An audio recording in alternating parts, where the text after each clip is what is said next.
আসসালামু আলাইকুম। অনেকেই আমাকে মেসেজ দেন আর কি যে ভাই মালয়েশিয়ার কলিং কবে খুলবে। মালয়েশিয়ার কলিং খুললে ভাই জানাবেন ভাই। ঠিক আছে, মালয়েশিয়ার কলিং খুলছে নাকি? আসলে মালয়েশিয়ার এখনও কলিং ওপেন হয় নাই। ঠিক আছে, জাস্ট আলোচনা হয়েছে। তবে এই মাসের মধ্যে একটা সিদ্ধান্ত আসতে পারে, আমি যতটুকু জানি আর কি।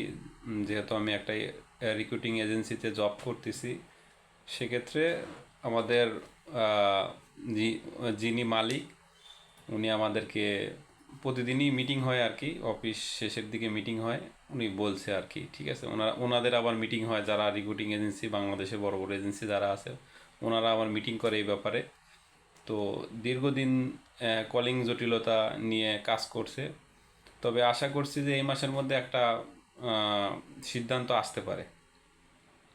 মালয়েশিয়া থেকে আপনার প্রতিনিধি আসার কথা বাংলাদেশে, এই সপ্তাহের মধ্যে আসার কথা। আসলে ওনারা বসবে, বাংলাদেশের প্রতিনিধির সাথে বসে একটা আলোচনা করে একটা সমাধান বের করবে হয়তোবা। তবে অনেকেই মানে মালয়েশিয়ার জন্য এত মানুষের যে চাহিদা, আমাদের অফিসে প্রতিদিনই আসে মালয়েশিয়া নিয়ে, আমাদের ফোন করে মালয়েশিয়ার ব্যাপারে। ভাই, ভাই মালয়েশিয়া যাবো, ভাই পাসপোর্ট জমা দিয়ে যাবো। ঠিক আছে, তো আমরা মানা করি, ভাই এখন পাসপোর্ট দিতে হবে না। পাসপোর্টের আমরা এখন পাসপোর্ট নিচ্ছি না আর কি। যদি চালু হয় তখন দিবেন। তারপরও আমাদেরকে আজকে এই তিনজন পাসপোর্ট দিয়ে গেছে আর কি। ঠিক আছে, বলছে যে আমরা তিন ফ্রেন্ড আর কি, ওনারা মালয়েশিয়া যাবে। তো ওনারা এই তিনটা পাসপোর্ট দিয়ে গেছে যে ভাই মালয়েশিয়ার জন্য ইয়া করে রাখেন, যখন ইয়া হবে তখনই সাথে সাথে যাতে আমরা জানি যেতে পারি আর কি। আপনারা আমাদের ফাইলটা প্রসেসিং করবেন, মানে কলিং শুরু হওয়ার সাথে সাথে আর কি। তবে একটা কথা বলি, যারা মালয়েশিয়া যাবেন আর কি, যারা মালয়েশিয়া যাবেন তাদের অনুরোধ করি একটাই, তারা পাসপোর্টটা রেডি রাখেন। আর যাদের পাসপোর্ট করা আছে, তারা আপনি পাসপোর্ট চেক করে দেখবেন যে মিনিমাম 2 বছরে যাতে মেয়াদ থাকতে হবে। ঠিক আছে, কারণ যদি 2 বছরের কম থাকে সেক্ষেত্রে আপনার ভিসা পেতে সমস্যা হতে পারে, আপনার তখন আবার পাসপোর্ট রিনিউ করতে একটা ঝামেলা সৃষ্টি হবে আর কি। যারা যাওয়ার ইচ্ছা আছে মালয়েশিয়ায়, যার মাধ্যমে যান আর কি, আপনার রিলেটিভ যদি কেউ থাকে, পরিচিত বা পরিচিত কোনো এজেন্সি থাকে, যার মাধ্যমে যান, পাসপোর্টটা করে রেডি রাখেন। প্লাস আপনি যে মালয়েশিয়ার জন্য মেডিকেল করবেন, সে সে মেডিকেলের টাকাটা রেডি রাখবেন। প্লাস আপনার মাইগ্রাম স্লিপ এর টাকাটা রেডি রাখবেন। ঠিক আছে, মোটামুটি একটা প্রস্তুতি নিয়ে থাকবেন আর কি। কারণ এখন বাংলাদেশ থেকে যখন লোক নিব, ধরেন ফর এক্সাম্পল 3 লাখ কি 4 লাখ লোক নিব, কিন্তু বাংলাদেশে মালয়েশিয়া যাওয়ার মতো লোক আছে মিনিমাম কম করে হলেও 20 লক্ষ লোক রয়েছে শুধু মালয়েশিয়া যাওয়ার জন্য আর কি। অনেক লোক, হাজার হাজার লোক পাসপোর্ট করে বসে আছে মালয়েশিয়ার জন্য। সেক্ষেত্রে এবার কম্পিটিশনটা হাই, প্রচুর কম্পিটিশন হাই হবি। ধরেন যে বাংলাদেশের থেকে 4টা সেক্টরে লোক নিচ্ছে: agriculture, tree plantation, service sector, আর ম্যানুফ্যাকচারিং। ঠিক আছে, এগ্রিকালচার আপনার কৃষি কাজ করতে হবে, সেটা তো জানেন, সেটা বয়স সীমা আপনার 40-45 পর্যন্ত চলবে আর কি, 18 থেকে। আর আপনার ট্রি প্লান্টেশন, এটা হচ্ছে আপনার সম্ভবত পাম অয়েলের বাগানের কাজ দিবে। যারা মালয়েশিয়া থাকছেন বা থাকেন তারা জানেন খুব ভালো করে পাম অয়েলের কাজ, এটা পাম অয়েলের বাগানে কাজ করতে হবে। সেটার জন্য বয়সসীমা আপনার 40-45 বছর চলবে আর কি। আর ম্যানুফ্যাকচারিং যেটা, সেটা হলো ফ্যাক্টরি কাজ হবে আর কি। সেটা আপনার বয়সসীমা আবার 35, 18 থেকে 35-এর মধ্যে হতে হবে। ঠিক আছে, মানে ফ্যাক্টরি কাজে একটু ইয়াং লোক চায় আর কি। ঠিক আছে, মোটামুটি শিক্ষিত হলে ভালো, না হলেও সমস্যা নাই। মালয়েশিয়া ওরকম কোনো স্কিল দরকার হয় না বা শিক্ষিত দরকার হয় না। আর 4 নম্বর যেটা, সেটা হচ্ছে সার্ভিস সেক্টর। এটা হলো সবচেয়ে ভালো ডিমান্ডেবল কাজ আর কি মালয়েশিয়ার মধ্যে আর কি। সার্ভিস সেক্টরের কাজ হচ্ছে আপনার বড় বড় শপিং মলের যে কাজগুলো হয় সেটা। তারপর আপনার রেস্টুরেন্টে কাজ হয়, বিভিন্ন রেস্তোরাঁয়, বিভিন্ন আপনার দোকানে। ঠিক আছে, এই ধরনের কাজে আপনাকে আপনারা যেতে পারবেন। সেটা সেটা হচ্ছে সার্ভিস সেক্টর বিষয় আর কি। এই বিষয়টা সবচেয়ে আর কি মোটামুটি মানে স্ট্যান্ডার্ড সাইজের বিষয় আর কি। আর হলো আর একটা বিষয় হচ্ছিলো, আর একটা থাকবে হচ্ছিলো আপনার কনস্ট্রাকশন, সরি, 5টা সেক্টরে, আমি ভুল ভুল বলছি আর কি। 5টা সেক্টরে কনস্ট্রাকশন সাইডে যাবেন। কনস্ট্রাক্টর সাইডে হচ্ছে আপনার 18 থেকে 40-45 বছর ভিসা হবে আর কি, যেতে পারবেন। কনস্ট্রাকশন সেক্টরে বিভিন্ন ট্রেডে লোক নিব আর কি। ঠিক আছে, তবে মালয়েশিয়ার একটা সুবিধা হচ্ছিল, আপনি মানে এক্সপিরিয়েন্সের ওরকম দরকার হয় না।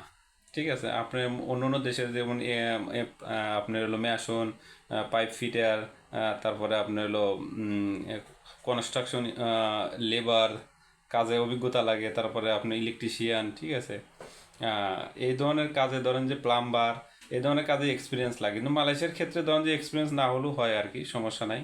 ওরা ওখানে ওখানে যা আপনি কাজ করতে করতে শিখতে পারবেন, ঠিক আছে। আর একটা বিষয় হচ্ছে, যারা মালয়েশিয়ার জন্য খুবই আগ্রহী, যেতে আগ্রহী, তারা আপনি অবশ্যই রিক্রুটিং লাইসেন্স যাচাই বাছাই করবেন যে এনারা আগে লোক পাঠাইছে কিনা, ওনাদের আরএল নাম্বার আছে নাকি, ঠিক আছে। মানে অযথা কাউরে পাসপোর্ট টাকা পয়সা দিয়ে হয়রানি হবেন না, ঠিক আছে। এখনও মালয়েশিয়ার কোনো কলিং চালু হয় নাকি, আপনারা কাউরে টাকা দিবেন না। প্লাস আপনারা যদি খুবই হয় যে ভাই, যেহেতু কম্পিটিশন হবে ওরকম, ধরেন যে এমন অবস্থা হবে যে আপনার ভিসা যখন মেডিকেল শুরু হবে, তখন দেখতে পেলাম যে মানুষ মানে আপনি বলবেন যে ভাই আমি এই কাজে যাবো না, ওই কাজে যাবো না, এই ডে যাবো না, সে ডে যাবো না, এরকম বাছাই করার সময় পাবেন না আপনি। আপনি পাসপোর্ট জমা দিবেন, খালি বলবেন কি কাজে যাবেন, বাই কনস্ট্রাকশন, কোন কোম্পানি কী সমস্যা এইগুলো দেখার সময় পাবেন না। কনস্ট্রাকশনের কাজে দিয়ে দিব, ঠিক আছে। আপনি যদি বাছাই করেন যে ভাই এই কাজে না, ওই কাজে দেন, এই কোম্পানি না ওই কোম্পানি, তাহলে ভাই আপনি যেতে পারবেন না, ঠিক আছে। কারণ প্রচুর চাহিদা হবে। সেক্ষেত্রে আপনারা 5টা সেক্টর বেছে নেবেন, ঠিক আছে, যার যে যোগ্যতা অনুযায়ী সেই সেক্টরে কাজে যেতে পারবেন আর কি। আর একটা বিষয় হলো, আপনারা এখন আমি বলি না যে কারোর কাছে পাসপোর্ট জমা দেন, যেহেতু এই 3জন ছেলে দিয়ে গেছে, আমি তা ওদেরকে রিকোয়েস্ট করেছি ভাই আপনারা পাসপোর্ট রাখেন, আপনাদের কাছেই রাখেন, যখন খোলে তখন আমরা ফোন দিয়ে জানাবো। কিন্তু ওনারা মানে ওনাদের এমন একটা যে ভাই আমরা পাসপোর্ট রাখেন ভাই, সমস্যা নেই, আপনার কাছে থাকা আর আমাদের কাছে থাকা একই। আমাদের অফিসে পাসপোর্ট দিয়ে গেছে 3জন, ঠিক আছে। আমরা নেই না, সাধারণত পাসপোর্ট নেই না আমাদের মানে অফিস থেকে ওরকমভাবে পাসপোর্ট নেয় না আর কি। কিন্তু জোর করে দিয়ে গেছে আর কি, যে মালয়েশিয়ার জন্য ভাই, যখন ভিসা মালয়েশিয়ার ওপেন হয় আপনি আমাদের কাজটা করে দিবেন। সেক্ষেত্রে আমি আপনারা বলবো সবাই পাসপোর্ট রেডি রাখেন, রেডি রেখে যখন কলিং দিব, যার যেখানে লোকেশন আছে, যার যে জায়গায় মানে মানে পরিচিত লোক আছে বা মালয়েশিয়া আপনার কেউ থাকতে পারে, তাদের সাথে যোগাযোগ করে, আমি মনে করি যার যেখানে যে মানে কাজ করে স্বাচ্ছন্দ্য বোধ করবেন এবং বিশ্বস্ত মনে হবে, সে সেখানে কাজ করবেন, ঠিক আছে। তবে অবশ্যই যাচাই বাছাই করে করবেন কিন্তু। আপনারা মানে একজন চাইলেও বললেন কি, এলাকার অনেক আছে, দালাল টালাল আছে, যেগুলো আছে আপনার বললো যে এই কাজে আপনি দিলেন, দিতে পারেন, তবে একটু যাচাই বাছাই করে দিবেন। আর অনেক ভুয়ো এজেন্সি আছে বাংলাদেশে, রিক্রুটিং সরকারি লাইসেন্স মানে অ্যাক্টিভ লাইসেন্সদারি মোট হলো 2175 কি 76 লাইসেন্স আছে, যেটা অ্যাক্টিভ লাইসেন্স আর কি। আর বাকি যে আরও ধরেন বাংলাদেশে 10,000 লাইসেন্স আছে, তার মধ্যে আপনার বাকিগুলো সবার নাই, কি অ্যাক্টিভ নাই, আনঅ্যাক্টিভ আছে, বা আরএল নাই, বিভিন্ন রিক্রুটিং এজেন্সির আরএল দিয়ে ওনারা ব্যবসা করে, ঠিক আছে।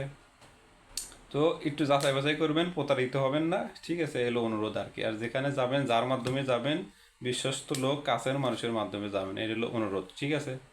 সবাই ভালো থাকেন, আর সবাই দোয়া রাখেন যত তাড়াতাড়ি মালয়েশিয়ার কলিংটা ওপেন হলে সবার জন্যই ভালো আর কি, ঠিক আছে। হাজার হাজার লোক অপেক্ষা করতেছে দীর্ঘদিন ধরে, ঠিক আছে।